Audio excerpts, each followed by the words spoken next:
Hi, I'm Dr. Stuart Gerber. I am one of the percussion instructors at Georgia State University. The videos I've put together so far are just of the excerpted sections for the first round, and my comments will kind of focus on that. I will be doing the full videos later, but I thought I would focus on the first round since that's kind of what you'll probably be focusing on. So this video is for the concert band Timpani Etude, and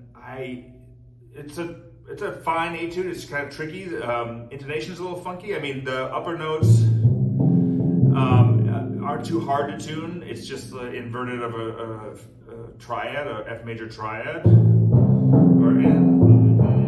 but then you have this G flat or F sharp, which is kind of a little out of the ordinary. It's a minor third from the A, but it's kind of the seventh from the upper F. That's a little tricky. Just a couple tips that come to mind. First of all is making a differentiation in the second measure from the 32nd notes to the roll is kind of tricky. And so actually, I'll go a little bit faster on the roll. So in that second measure, I'll do 1E enda, endi enda, and then at the 32nd roll speed, daga daga daga daga, 1E enda, endi enda, and then I'm going to go slightly faster when I get to the roll. So. Which is kind of nice. So I go a little bit faster than 32nd note speed just to delineate what's happening there, because you're already kind of fast, right? That's one aspect that took a little bit of doing. Another thing is when you have these 32nd notes in, particularly in measure 5, but also potentially in measure 4, on beat 4. In measure 5 on beat 4, we have these 8 32nd notes and then into going to the C. So in a perfect world, you would start those with the left hand and lead, if you're playing American setup, like I am. But the problem is you're coming from a roll in the G flat, so you kind of have to start those 32nd notes with the right hand. So that either means you do a cross, but then you're in the downbeat of measure 6, but you're coming back to F, and I like to avoid crosses anyway. So you either need to do a shift, but again you're coming back to the F, or a paradiddle. So in measure 5 to measure 6, I'll do a paradiddle or a diddle on the last two 32nd notes of beat 4. So slowing it down is going to go.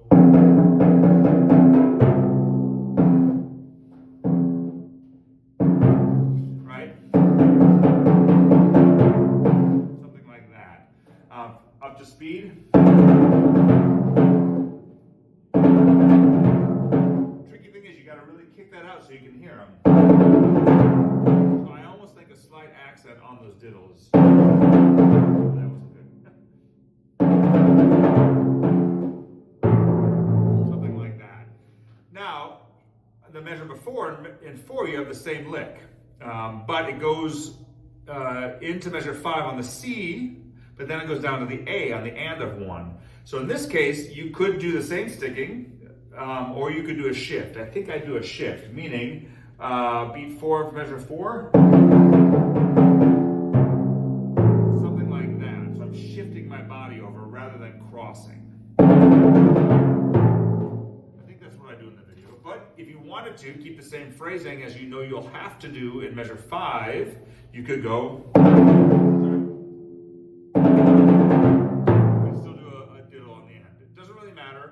Different schools of thought. Whatever kind of is most comfortable to you, you could try it both ways. But that's something, the 32nd notes in general in this piece are kind of tricky. You got to make sure that they speak. So I'm using a Clevelander mallet. I'm not sure if these are even available anymore, but it has a pretty hard felt core and then a felt around it. So it's hard, but it's not as hard as wood would be, but it's still an articulate mallet. But the other thing is you have rolls here, so I didn't want something too hard. So that's why I chose these. The other thing I do on this, speaking of that measure, getting in from beat 4 of measure 4 into the downbeat of measure 5, you'll notice that I kind of, I'll dampen that C. When I have time, in a piece like this, I'll try to dampen some notes to clear the air so we hear a really clear pitch, especially at the end of a phrase. And so this excerpt also ends in measure 9, which is kind of a weird place to end, but it is what it is. But rather than just letting it ring, I think I do, if I'm remembering, I did the video already, but I'll kind of end, I'll dampen the G flat here. I'm rolling on the G flat, and then when I play the, I shouldn't talk over it. I'll roll on the G flat. When I play the A, I dampen the G flat, and then I dampen the A when I play the C. So just the C is ringing at the end, something like that. So that whole, well, let me just do beats 3 and 4 of measure 9. Something like that. So the whole measure would be something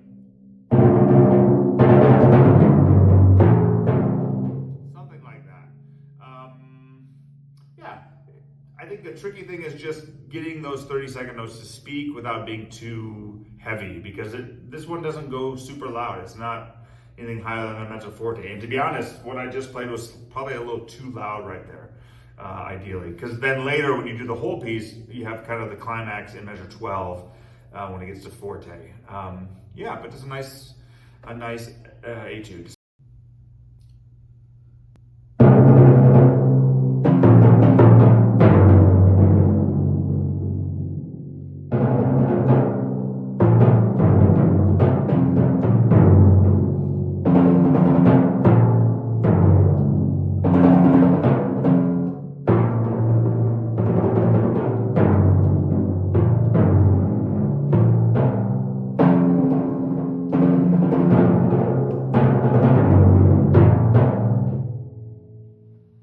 Good luck with this. Like I said, I will be doing the whole etude and posting it later.